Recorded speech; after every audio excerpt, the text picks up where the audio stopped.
الحمدللہ رب العالمین والصلاة والسلام علی رسولہ الکریم اما بعد رب اشرح لی صدری ویسر لی امری واحلل عقدۃ من لسانی یفقہوا قولی. السلام علیکم ورحمۃ اللہ وبرکاتہ. Welcome two things that matter. جزاکم اللہ خیر فار کمنگ. سب سے پہلے میں یہ بتانا چاہوں گا کہ میری ایک کیلکولیشن ہے اور اس کے مطابق جو آپ لوگوں کی جنریشن ہے, you can disagree but this is my calculation, کہ آخر الزماں کا جو دور ہے, آخر الزماں کے دور میں کچھ چین آف ایونٹس ہیں. وی اسٹارٹ فرام امام مہدی, مطلب اگر میجر سائنس کی بات کرو, پھر دجال, پھر اس کے بعد حضرت عیسیٰ علیہ السلام کی واپسی, یاجوج ماجوج کا نکلنا, دعوت الارض, so on and so forth. 10 signs ہیں, بگ سائن. اس سے پہلے کے جو پری مہدی ایونٹس ہیں آخر الزماں کے حوالے سے, جس میں بہت ایویڈنٹلی مائنر سائنس پورے ہو چکے ہیں. مطلب اس میں تو کوئی بھی اسکالر اب ڈس ایگری نہیں کرتے, بلکہ ہر اسکالر کا یہ ماننا ہے کہ مائنر سائنس تو اس طرح پورے ہو چکے ہیں, اس طرح عیاں ہو چکے ہیں کہ اس سے ڈس ایگری کیا ہی نہیں جا سکتا. اب مائنر سائنس کے بعد ہمیں کچھ ایسے سائنس دیکھنے کو مل رہے ہیں پری مہدی ٹائمز کے, جو کلیئرلی حدیث میں منشن ہے, جیسے جیروسلم میں آبادی, کس کی آبادی؟ جوئش سیٹلمنٹ دوبارہ سے. اسی طرح مدینہ کی ویرانگی, یہ صحیح حدیث ہے, علامہ البانی نے اس حدیث کو صحیح کہا ہے, صحیح الجامع میں حدیث ہے کہ جیروسلم کی آبادی مدینہ کی ویرانگی ہوگی. اب مدینہ کی ویرانگی بہت سے اسکالر جس کو انٹرپریٹ کرتے ہیں کہ وہ اسپرٹ جس پہ مدینہ قائم ہوا تھا, وہ اسپرٹ مسلمانوں میں نہیں رہے گا. اور مدینہ پہ اگر اس کو گریٹر کانٹیکس میں دیکھا جائے تو گریٹر اسرائیل جب وہ بنائیں گے, جس کی وہ کوشش کر رہے ہیں اور اس کا انہوں نے شروع کر دیا ہے پورا ایک پلان, تو جب وہ گریٹر اسرائیل کو ایکسپینڈ کرتے کرتے مدینہ تک جائیں گے تو یہ اس سے مراد ہے. یہ بھی کچھ اسکالرس کی انٹرپریٹیشن ہے کہ مدینہ تک وہ جائیں گے. اور اس سے پہلے کچھ وارز کا بھی ذکر ہے جو کہ ہمیں دیکھنے کو مل رہی ہیں شام کے علاقے میں, خصوصاً شام, یمن اور عراق. یہ 3 علاقوں کا حدیث میں ذکر آتا ہے کہ جب ان 3 علاقوں میں, حدیث کے کانٹیکس بتا رہا ہوں آپ کو ایگزیکٹ الفاظ میں, یہ 3 علاقے بار بار مینشنڈ ہے کہ عراق میں, شام میں, یمن میں بدامنی دیکھو گے تم, اسپیشلی شام کے علاقے میں خانہ جنگی دیکھو گے تم, سینکشنز لگتے دیکھو گے.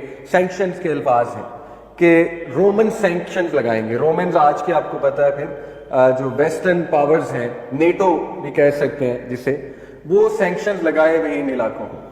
تو بہت زیادہ عیاں ہیں یہ پری مہدی ٹائمز کے جو سائنز ہیں وہ بھی. تو میری کیلکولیشن کے مطابق آپ کی جو جنریشن ہے وہ سب سے امپورٹنٹ جنریشن ہے آنے والے ٹائمز میں, اور آپ لوگ اور ہم لوگ الحمدللہ بہت کچھ کر بھی سکتے ہیں اس حوالے سے. یعنی یہ وہ دور چل رہا ہے کہ اللہ رب العالمین, اکارڈنگ ٹو می, جتنی میں نے اسکالر سے بھی ڈسکشن کی ہے, ان کی بھی باتیں سمجھی ہیں اسکالرس کی, یہ وہ دور چل رہا ہے جس میں اللہ سبحانہ و تعالیٰ مومن اور منافق کو الگ کرے, اور آگے جا کے تو مزید اس کا کٹھن ٹیسٹ لیا جائے گا. اور وہ ہمارے سامنے ہو رہا ہے. جو غزہ کا ایشو ہے اس کو لے کر آپ کے سامنے ہے کہ کون کیا کر رہا ہے, کون کتنی آواز بلند کر رہا ہے, وغیرہ وغیرہ. تو بہرحال میرا کہنے کا مطلب آپ کو یہ ہے کہ just to encourage you guys کہ الحمدللہ یو آر دا پیپل جو اس روڈ میں کچھ کنکریاں ڈال سکتے ہیں. دا روڈ ٹو مہدی, امام مہدی کی جو روڈ بنے گی, جو بننا شروع ہو گئی ہے اور جو بن رہی ہے, اس میں آپ بہت کچھ انپٹ انشاءاللہ تعالیٰ دے سکتے ہیں. آگے کا جو دور ہے وہ بہت کٹھن آنے والا ہے, اور پناہ مانگنی چاہیے, آسانی مانگنی چاہیے. پری مہدی ٹائمز میں وارز بھی ہیں, اور وہ بہت بگ وارز ہیں, اور اس میں خصوصاً عربز کا ذکر آتا ہے کہ بہت مار پڑنے والی, عربز کو بہت مار پڑنے والی, جو کہ ہم دیکھ رہے ہیں, اللہ معاف کرے. تو اس لیے اس سے پہلے کہ ایسے سائنز آ جائیں کہ امام مہدی آ جائیں اور دجال کا خروج ہو جائے, جب نبی صلی اللہ علیہ وسلم نے کہا کہ دجال جب آ جائے گا پھر تمہارا ایمان تمہیں کوئی بھی فائدہ نہیں دینے والا. یعنی دجال سے پہلے گڈ ڈیڈز کر لو, دجال سے پہلے ایمان کو بیلڈ کر لو, اس کے بعد پھر کوئی فائدہ نہیں ہوگا. اس کے بعد کوئی کہے کہ اب میں ایمان لاتا ہوں تو پھر وہ کوئی خاص اس کو فائدہ نہیں ہوگا. حدیث سنا دیتا ہوں میں آپ کو. حدیث میں یہ مینشن ہے کہ 3 چیزوں سے پہلے اپنی فیتھ پہ کام کر لو. ان میں سے ایک دجال ہے, کہ دجال کے ظہور سے پہلے.